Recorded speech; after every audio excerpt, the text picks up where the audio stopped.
言吗？你是谁？我要喊了啊！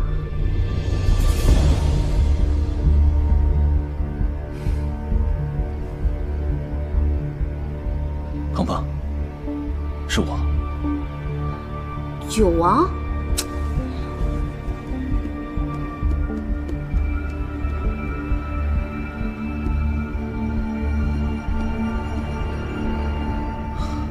鹏鹏不必紧张，我已经让杨岩查探好了一切情况，才帮我翻进来的。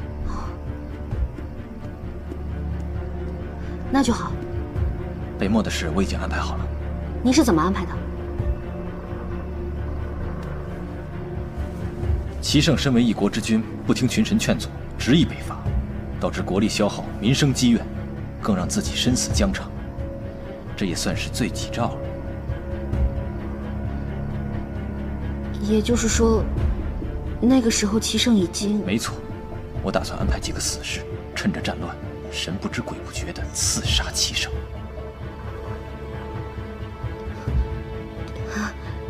这个方法真的可行吗？现在的形势也只能如此了。鹏鹏要谨记，一旦我那里成事，你就用此圣旨辅佐小皇子登基，你便顺理成章地成了太后。 没想到，九王竟为我做得如此周全。你大可不必冒着如此风险。万一事情不成，若是不能成事，甚至事情败露，所有的罪责都怪在本王头上。鹏鹏，你大可放心。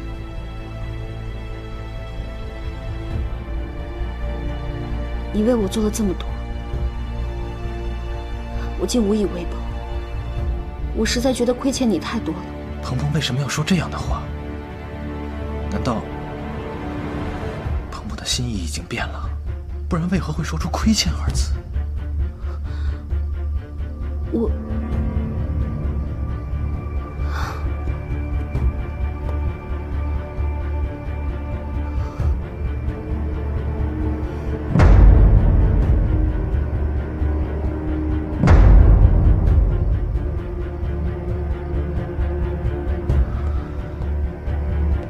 事发在即，我明白你的焦虑，但是鹏鹏不要忘记，是齐胜逼着我们一步一步走到今天的，我们已经别无他法。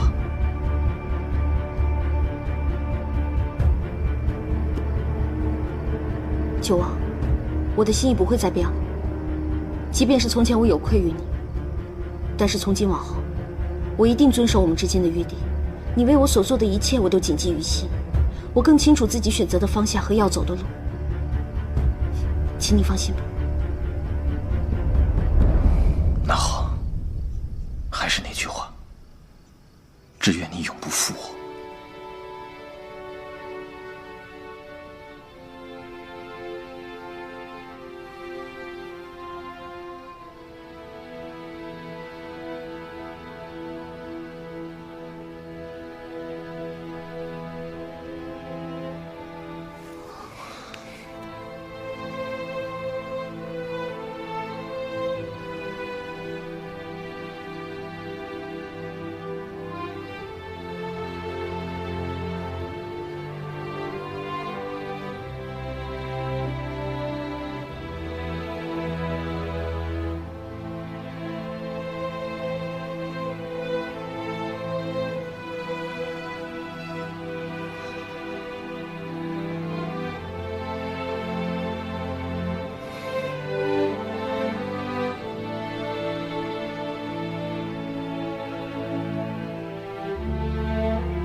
此次朕亲征北漠，或许凶多吉少。万一朕回不来了，傲儿便理所当然继承皇位，而你便要辅佐浩儿。你放心，在我把权杖交给你之前，会替你把权柄上的金丝都除了。朕只想问你，你希望朕活着回来吗？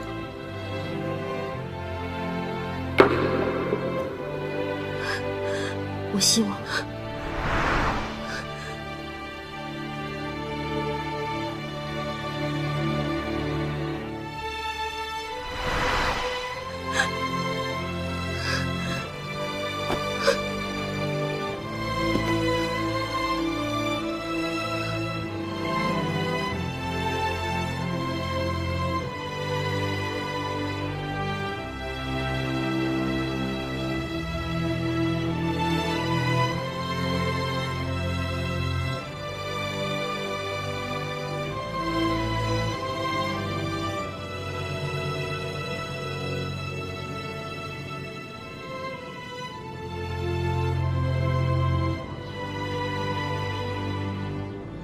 不许你走！我不许你走！我不许你走！不许你走！我不许你走！哎呀，小姑奶奶，我又不是不回来。哎呀，不许你走！我去了又不是不回来了，我回来马上让皇后放人，好不好？再说，如果我回不来的话，你呸！不许说这种话！快蹦3下！蹦3下。嗯。我呸！行了吗？再蹦3下。再蹦3下。嗯。我呸！还要蹦3下。还蹦3下。我呸！我呸！我呸！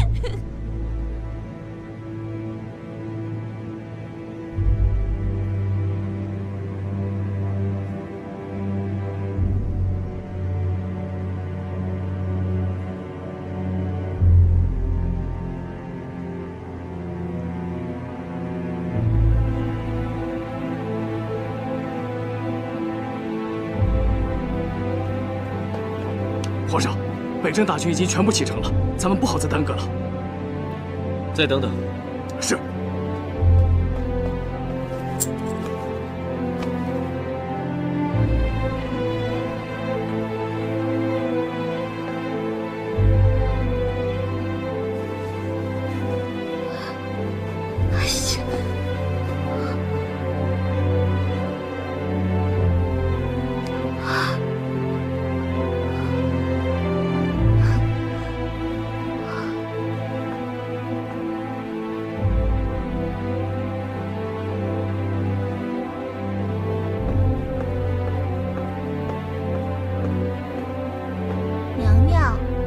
早把这些衣服脱了穿，穿了脱的，您这是怎么了？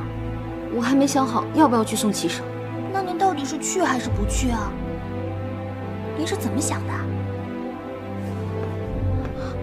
我觉得我不应该去，可是我的腿已经不听使唤了，不行，我要去。娘娘，衣服。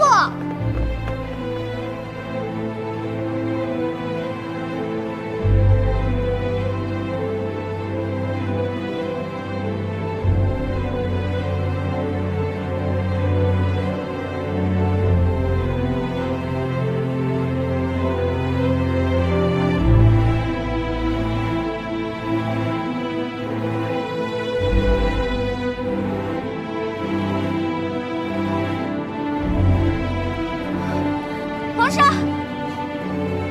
皇上，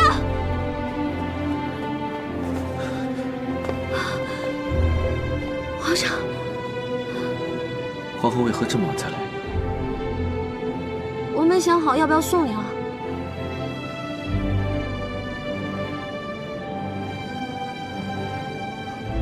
野外行军赶上雷雨天气，莫要骑在高头大马上。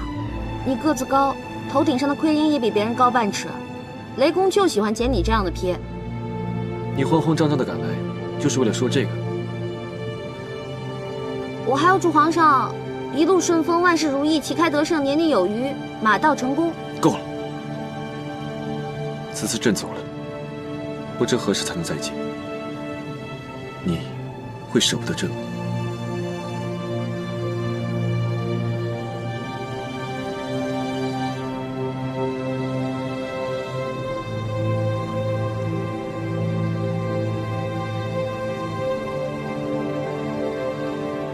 算了。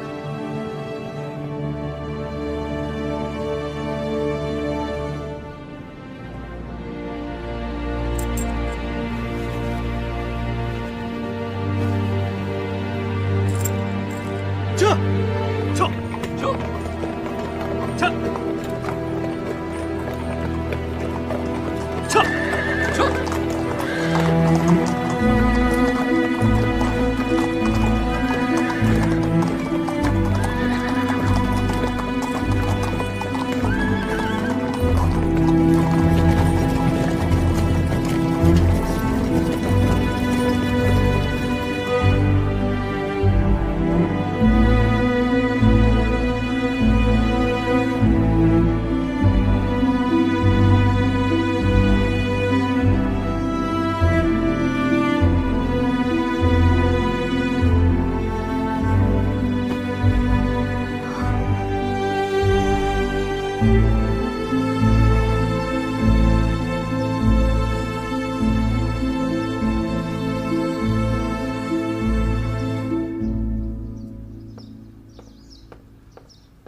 娘娘，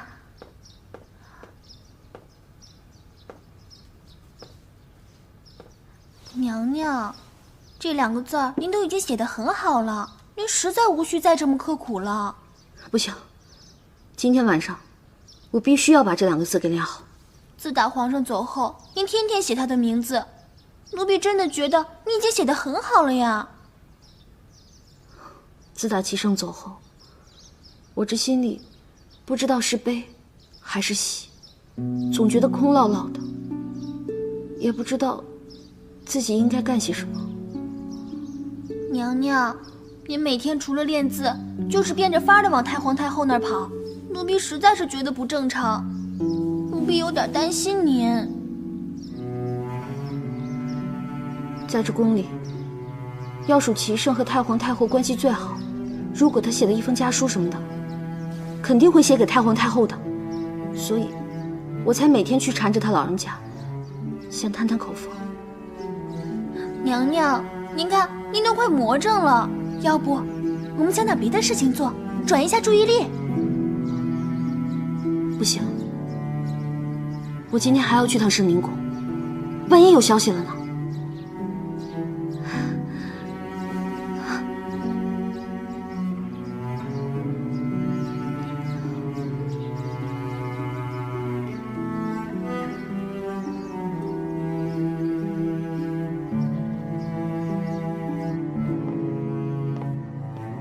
自从圣儿走了以后，你就隔三差五的过来看望哀家，哀家真是没白疼你呀。无论皇上在不在，我都会跑过来在您跟前尽孝的。可哀家也知道，你又要问哀家有没有消息了，对不对？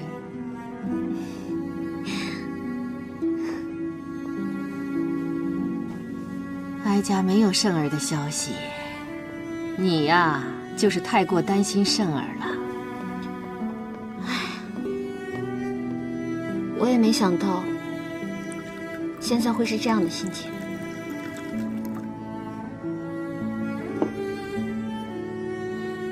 太祖当年征战沙场，哀家也是独自一个人在后宫等待。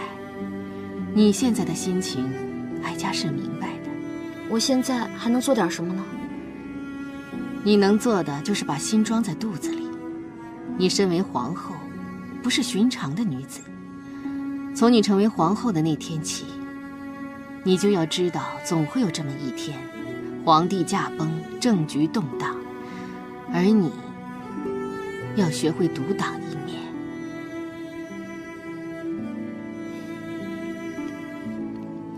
好了好了，哀家就是随口一说，凭我圣儿的本事，一定会率领我南下大军，凯旋而归。是。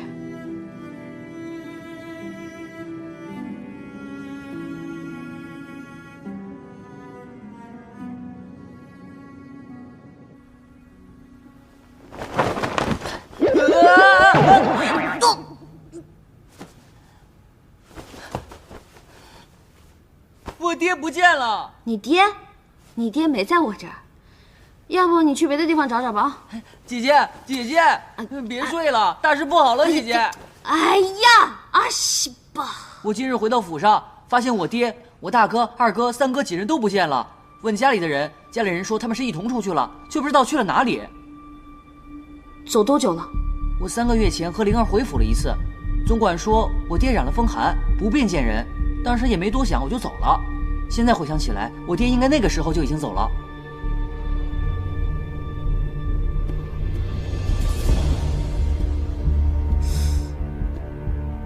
难道是九王把杨玉叫走去谋反了？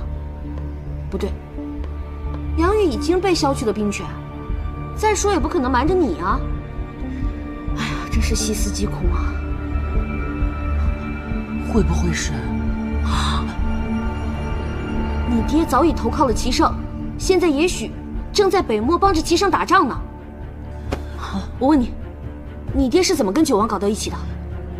就是我爹说想多认识一些我的朋友，便常常和我一起出席我跟九哥的活动，什么青楼啊、茶楼啊，他都去。他俩慢慢的也就熟了。呆子，你就九王这一个朋友吗？你爹这不明摆着要接近九王吗？姐姐，现在应该怎么办呢？九哥那儿又该怎么办呢？哎呀，姐姐，这样吧，你先回去，我让灵儿回趟家，打探一下军中的状况。嗯。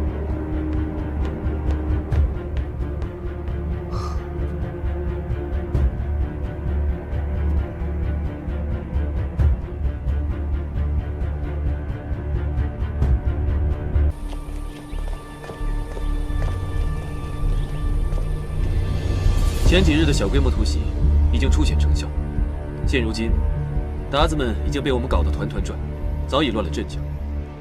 接下来，你们要提起精神，千万不可懈怠。臣弟认为，目前我们已经取得了许多次小规模的胜利，是时候和鞑子们打上一仗。届时由皇上您亲自坐镇，定会鼓舞士气，大胜而归。正面作战不是不可，只是臣以为现在时机还未到。我们还需要击溃北漠的各个战略要地，到时候我们在正面作战，才可谓是万无一失啊！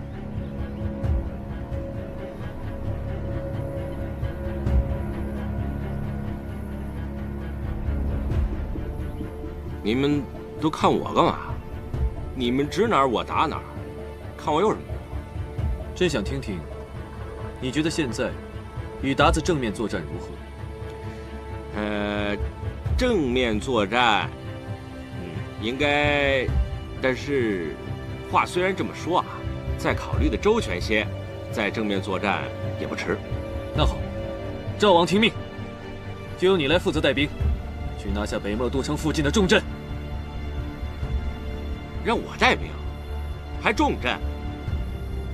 我没听错吧？没错，就是。还希望二哥不要辜负朕对你的期望。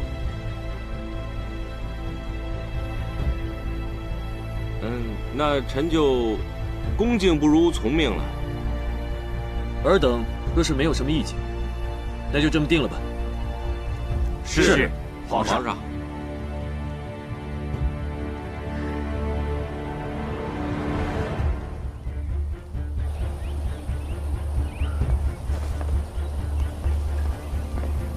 刘御史，辛苦了。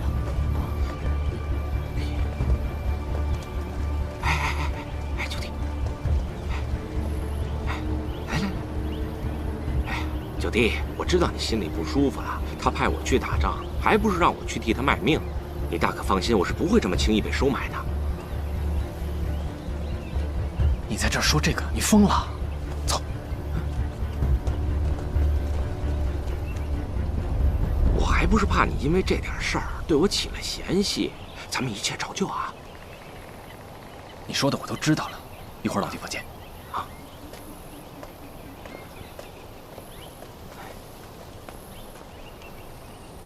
皇上，您明知道赵王与九王已是狼狈为奸，蛇鼠一窝，又另有图谋，为何还对他委以重任？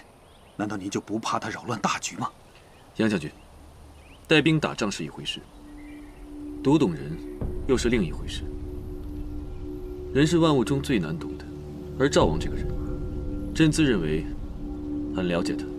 皇上，此事事关重大，经不起任何闪失啊！打仗不仅仅要会用兵法，更要懂得用人之道。赵王从小与朕最为亲近，他是典型的嘴硬心软，重情重义。虽然外表愚钝，但心思比谁都细腻，做人又极其圆滑，更有一种别人都没有的智慧。朕相信，朕没有看错他。可是他，杨将军，你就不必再担心了。朕若是没有十足的把握，是不会做此决定的。关键时刻对他委以重任，料定他能痛改前非，选对今后的路。对了，杨将军，你还要继续暗查军中的可疑人等。虽不知他们究竟以何种方式动手，但还是要暗中加以防备。是，皇上。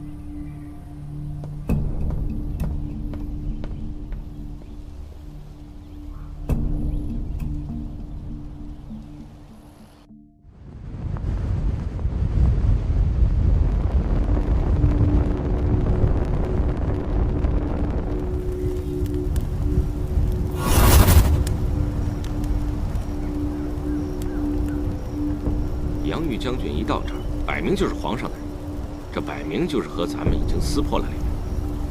这么看来，皇上他肯定早就知道了我们的行动。你动摇了？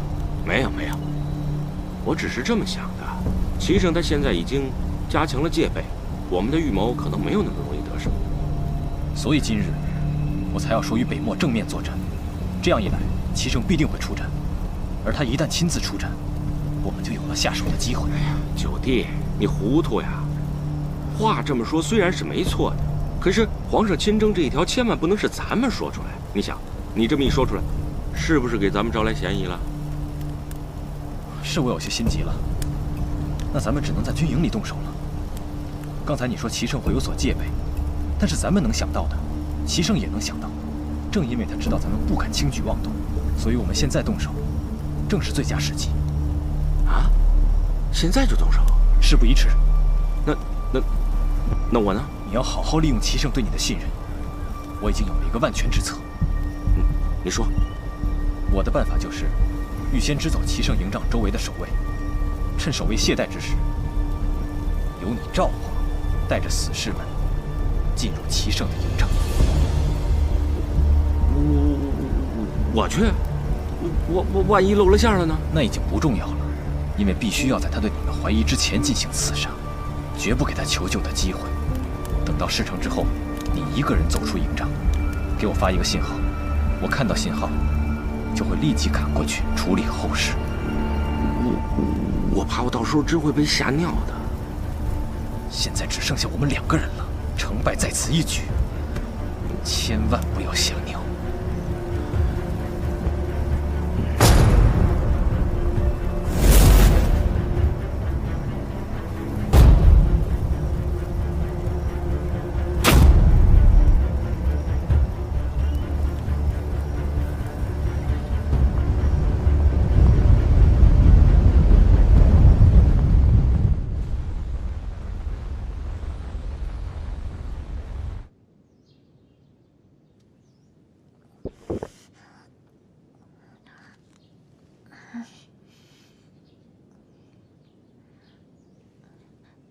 娘娘，从太皇太后那儿回来之后，您不是已经好些了吗？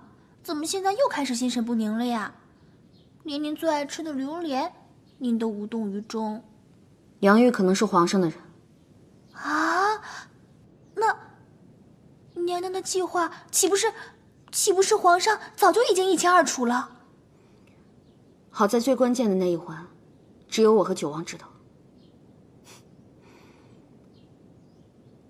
说来也好笑，我曾经还有些后悔。我害怕我对齐胜有什么误解，我怕我对他的做法太过残忍。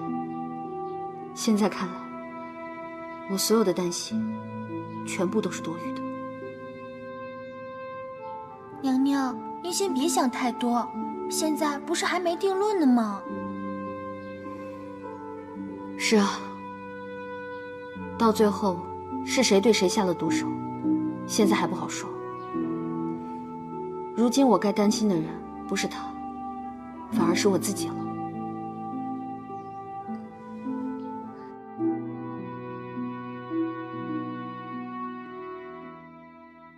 嘿咻嘿咻嘿咻嘿咻嘿咻嘿咻嘿咻嘿咻嘿咻嘿咻嘿咻嘿咻。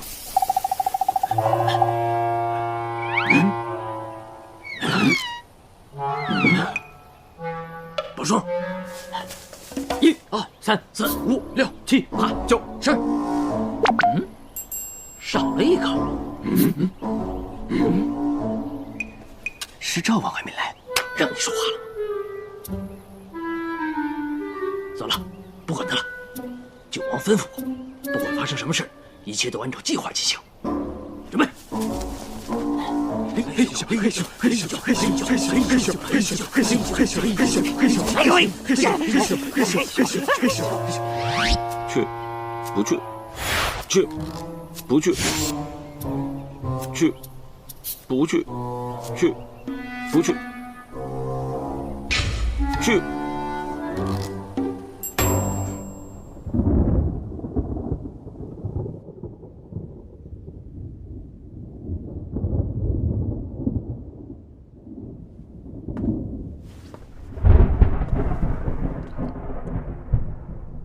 要下雨了，你们也累了，都回去歇息吧。回皇上的话，保护皇上是卑职应尽的职责，不敢懈怠。这是圣旨，难道你们要抗旨吗？都下去。是。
一个也别放过！是。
这是哪儿吗？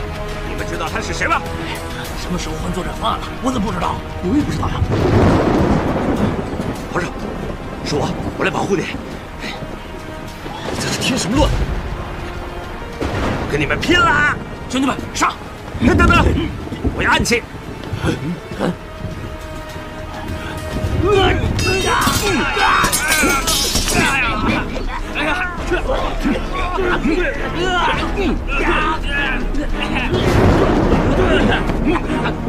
中！二哥，你这是……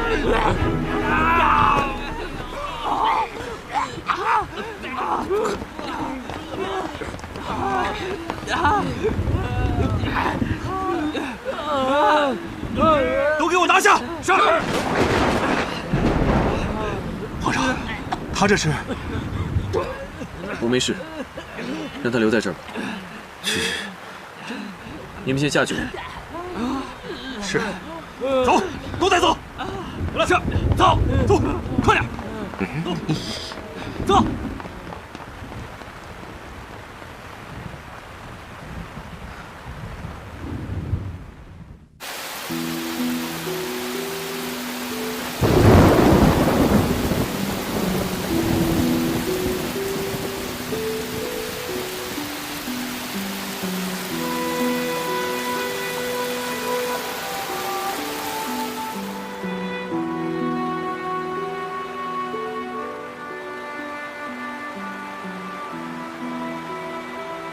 三弟，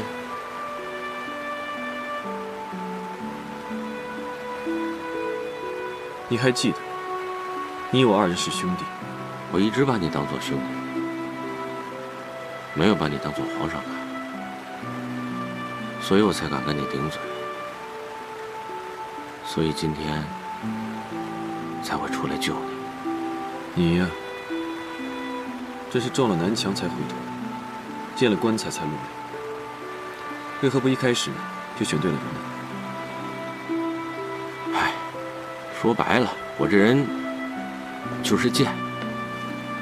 哎，你夺走了我最心爱的女人，我原本是恨你，我恨你为什么夺走了你，却不好好珍惜，我甚至想杀了你，但是你偏偏有时候给我一些小恩小惠，虽然我嘴硬，不领情，但是我心里一直都挺感激你的。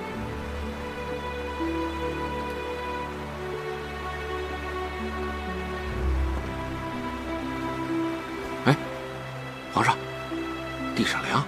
小时候，你就经常与朕这样坐着说话。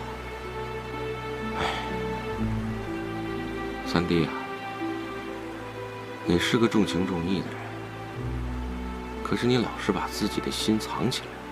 我原本打算恨你到底的，可是让我眼睁睁地看着你去死，我实在是做不到。我承认，我是个怂人，这件事上啊，我也怂了。今天要杀要剐，就随你了。啊，三弟。二哥，英语的事情是朕对不起你。三弟，这个事情我早就想开了，不怪你。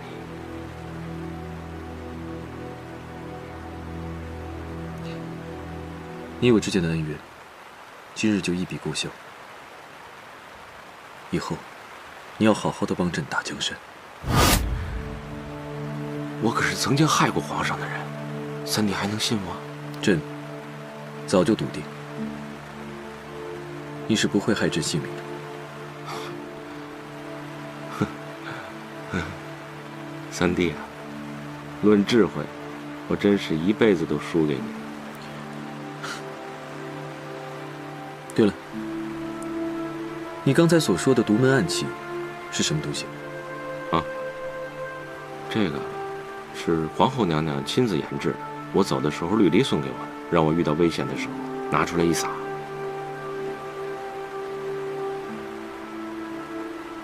野外行军赶上雷雨天气，莫要骑在高头大马上，你个子高，头顶上的盔缨又比别人高半尺，雷公就喜欢捡你这样的皮。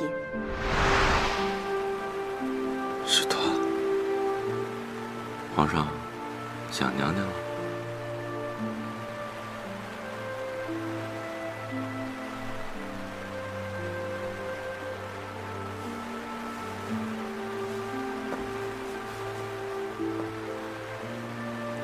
接下来还有很多事情要处理，顾不上想那么多。你先回去吧。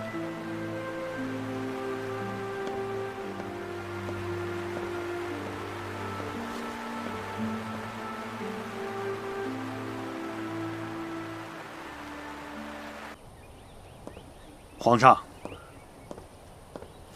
启禀皇上，经过连夜拷打，那些刺客依然没有一个人招供的，有几个还咬舌自尽了。毕竟是死士，也算忠心。这样的人，朕是尊重的。传令下去，咬舌自尽的那几个死士，找个地方好好埋葬吧。皇上，那些人都是弑君之罪呀！朕从来不在乎这些蝇头小事。你应该更清楚，真正有弑君之罪的人是谁。现在，能不能问出幕后指使，已经不重要了。所谓司马昭之心，路人皆知。去吧，把九王找来。是。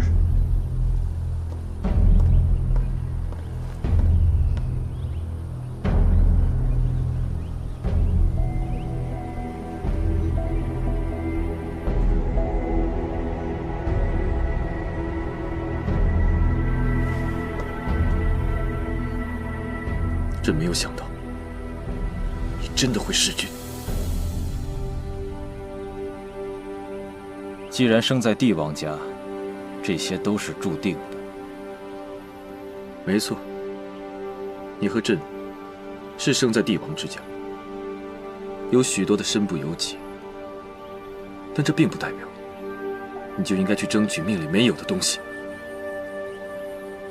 同样是成祖的孙儿，难道命里注定我就不该受到他的宠爱？同样是德才兼备，心怀天下，难道命里注定我就不能成为君王？朕知道，你一直不信宿命，但胜者为王，败者为寇。即便你只信事在人为，到如今也没有资格再说什么了。今日落在你手上，我就没想过能苟活。告诉你，我做的这一切都是为了张鹏鹏，但是这次并不是为了得到他，而是看到他在你给他的皇后位子上过得并不快乐，也不安稳。我只是想让他更快乐。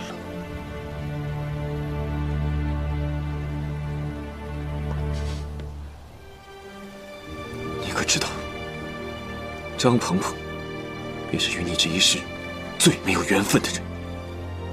她注定是朕的皇后。如果你所做的一切都是为了她，那你便是害了她。原本她可以安然无忧地做一个皇后，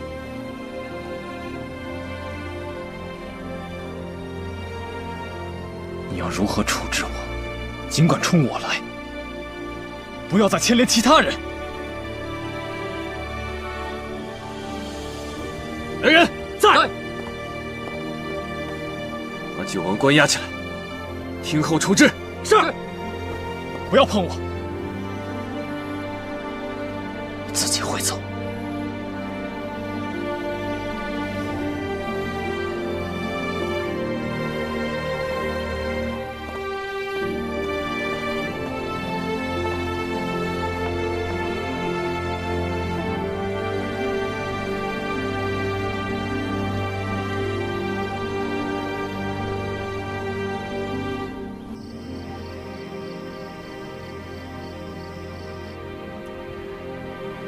没想到我爹真的去给齐城领兵了。现在看来，当初的御史案，齐胜也是醉翁之意不在酒。你爹是义军的主帅，周围围了那么多的人，他在云溪打仗，怎么就能越过齐胜那么多的眼线，千里潜回圣都，在福源寺与我相见呢？现在想想，疑点确实很多。我们是有多傻呀？啊，我们几个人每天凑在一起，要演什么节目，齐胜他早就一清二楚。啊，在他的眼中啊，我们不过就是跳梁小丑。女神姐姐，现在这条船上就只剩下咱俩了，你又比我聪明，你给说说怎么办吧？我哪知道怎么办啊？要不这样吧，咱们两个跑吧。姐姐，都什么时候了，还有心情耍我？我没耍你，真的。咱俩趁这个时候跑了，我带着齐浩和绿篱，这样一来，你又多了个媳妇儿，让绿篱给你当小妾，还白捡一儿子，多划算。姐姐，这灵儿她能答应吗？姐姐，你又拿我开玩笑。哎呀，我这不也是苦中作乐吗？你没听说啊？人在最危急的时候都是破罐子破摔。唉，现在连你也没有办法了。哎呀，什么办法不办法呀？现在的当务之急，就是让九王把调出去的死士给撤回来。就怕他现在已经动手了，那样的话，恐怕就凶多吉少了。那我连夜启程去通知九哥。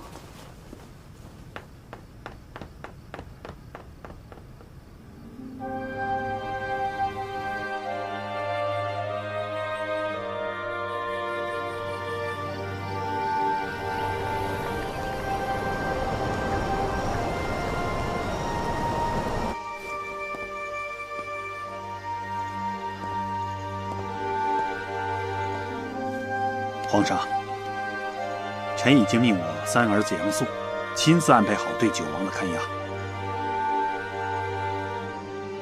此事与皇后定是脱不了干系。皇上，您不是要废后吧？朕早就想废后了，只是对张鹏鹏，朕一直狠不下心来。臣该死，臣不该在此时提起此事。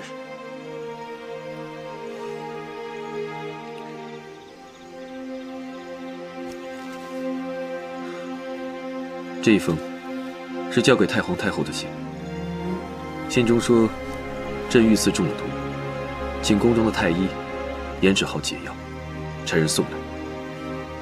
这一封是给皇后的字条，最后一次，朕倒要看看，与张鹏鹏之间，朕能不能赌赢。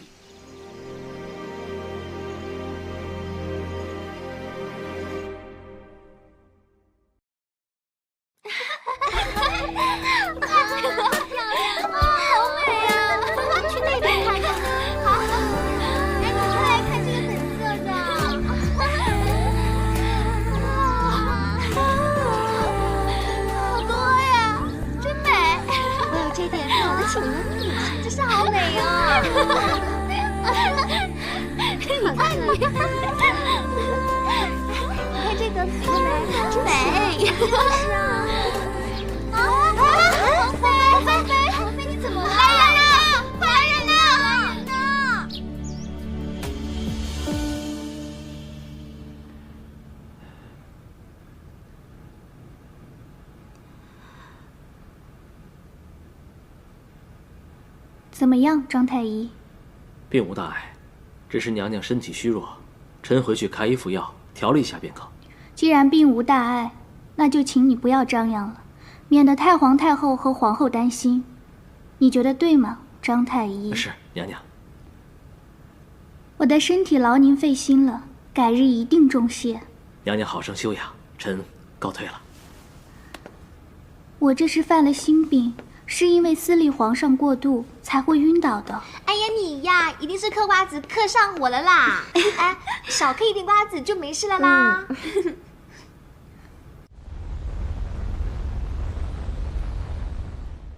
皇祖母，你这么着急把我叫过来，是不是又有什么消息了？啊？北边传来密奏，皇上遇刺了，刺客兵刃淬毒。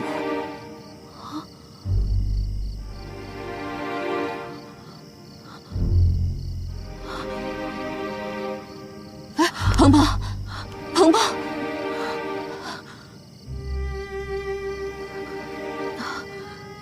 皇上他还活着吗？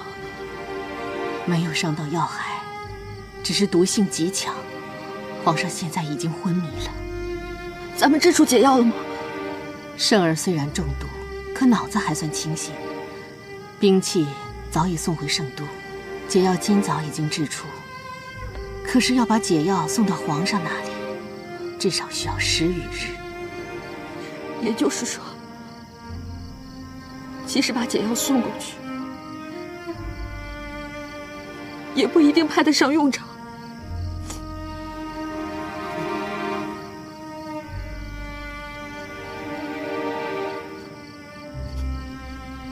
好孩子，你要坚强一些。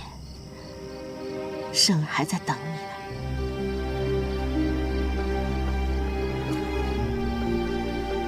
这是圣儿让我给你的信。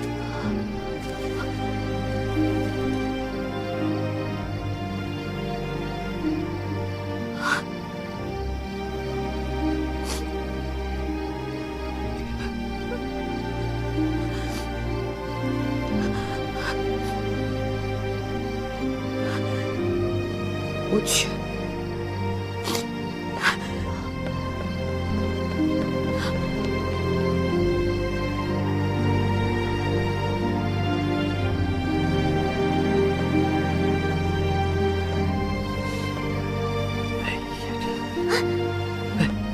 微臣给皇后娘娘请安。娘娘，什么事啊？张太医。哦，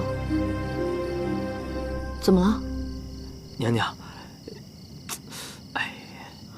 可是送去北漠的药出了问题。什么？不是，那是什么事？皇后娘娘，这臣实在不知如何开口啊！今日皇妃娘娘在御花园晕倒，微臣为她把脉，发现她已经有2个多月的身孕了。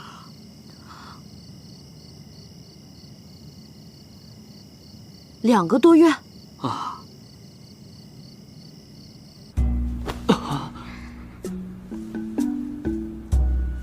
看我不折腾死你！娘娘给小人吃的是什么药？金戈。金戈？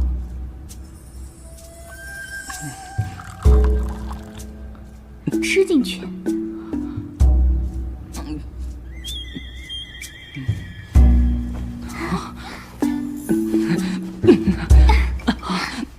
皇后娘娘，您不能进去！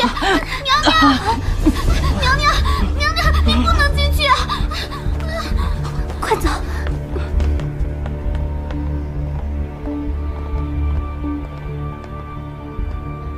娘娘，娘娘，这么晚了，要去哪里啊？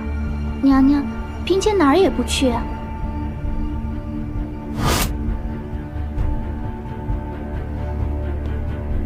娘娘，这不是嫔妾的，这是皇上留下。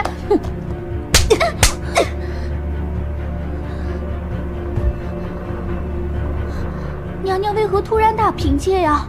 皇上走了3个多月，你肚子里2个多月的孩子是从哪儿来的？皇后娘娘饶命！娘娘饶命！嫔妾再也不敢了，嫔妾知错了，娘娘饶命！嫔妾再也不敢了，娘娘饶命啊！你不提皇上倒好，你昧着良心把皇上挂在嘴边，我都替他心寒。男人们在北漠豁了性命去打仗，保家卫国，你却在宫中偷起人来了！皇后娘娘饶命！嫔妾再也不敢求娘娘开，嫔妾再也不敢了。传令下去，将皇妃的奸夫处死！娘娘饶命啊！娘娘饶命！娘娘饶命！娘娘饶命啊！娘娘饶命！娘娘饶命！娘娘饶命！娘娘饶命！将奸夫处死！娘娘饶命！娘娘饶命！娘娘饶命！念在皇妃有孕在身，少了吧！典为庶人，娘娘饶命！发配岭南！娘娘饶命！娘娘饶命啊！是娘娘，娘娘饶命！娘娘，娘娘饶命啊！娘娘，娘娘饶命啊！娘娘，您这是怎么了呀？奴婢从来没见您发过这么大的火，也没见您下过这么重的责罚。您别为了不值当的人气坏了身子啊！我不是气他，我更担心的是齐生，他可能快要死了。啊！怪不得您从太皇太后宫里出来，就像丢了魂似的。娘娘，这到底是怎么回事啊？啊！难道是九王他们动手了？我现在没有心情再提起这件事情，更没有勇气回忆到底是怎么发生的。总之，明天一早，你陪我动身前往北漠。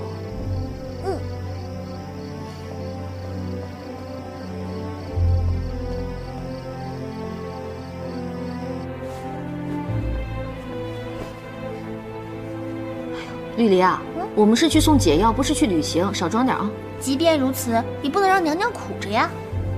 什么叫苦着呀？齐胜现在正奄奄一息地躺在病床上，也许这一切都是因为我。娘娘，怎么能说是因为您呢？我现在好后悔。齐胜走的时候问我会不会舍不得他走，我当时没有说出口，现在后悔都没有机会了。如果当时我跟他说出了那句话，他也不会孤独的等死。娘娘，您先别把什么责任都往您自己身上揽。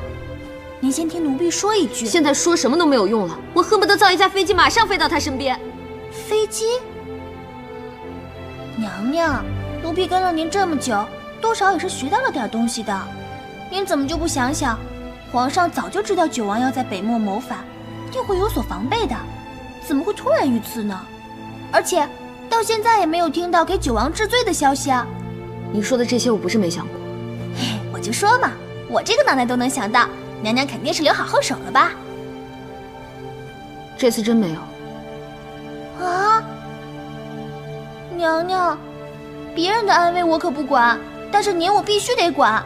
您就没有想过，皇上这次如果是故意把您引过去，您可就没有后路可退了。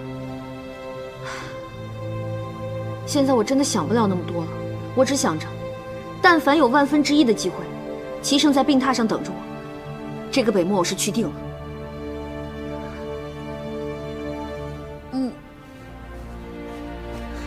哎呀，这些都不要带了，奴婢不带便是了。哎，你别都拿走啊，绿篱，绿篱。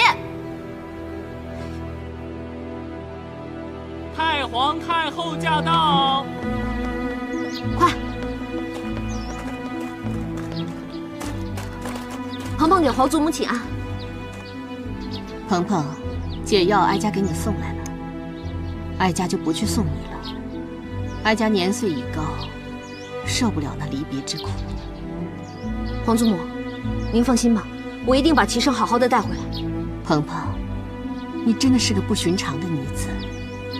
比哀家想象中还要坚强。若这次你们两个能够平安归来，一定要珍惜你们夫妻之间的情分。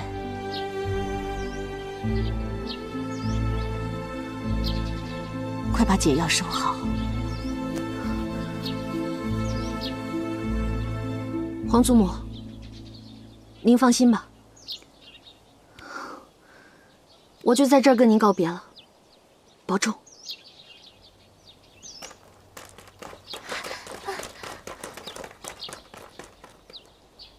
快，绿篱，娘娘，请上车。马车太慢了，我们骑马去。你把这匹马卸下来。是。你骑上这马，带上绿篱。娘娘，北漠的路途艰辛，骑马恐怕您会受不了。是啊，娘娘，还是坐马车吧。都闭嘴！谢马，速速启程。是。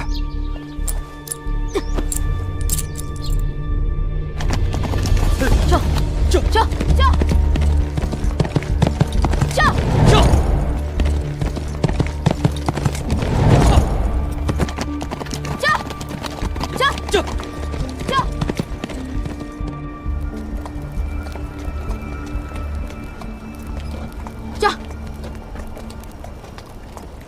娘娘，马已经走不动了，咱们歇一歇吧。是啊，娘娘，刚才有好几次我们这匹马都差点撞树上了，再这样下去，迟早会人仰马翻的。我知道你们都辛苦了，可是皇上等着咱们去救命呢。我们已经日夜兼程8天了，就算人能硬撑着，马也走不动了，歇一歇才能走得更快些。行了，大家都累了，那咱们就在这儿歇会儿吧。来，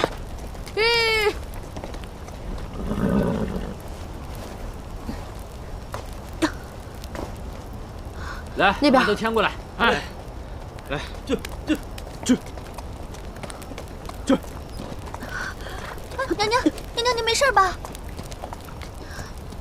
我没事儿，走，歇会儿。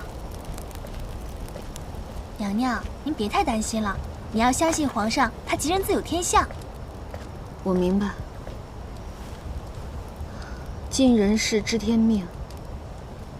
可是我就怕在我这个环节上，耽误了他的心。哎，你说，哎。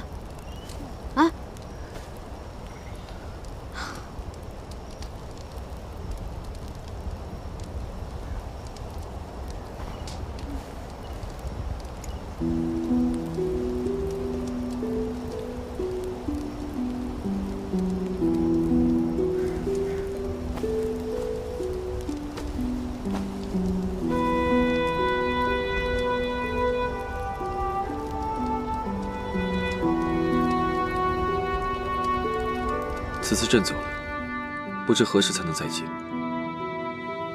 你会舍不得朕吗？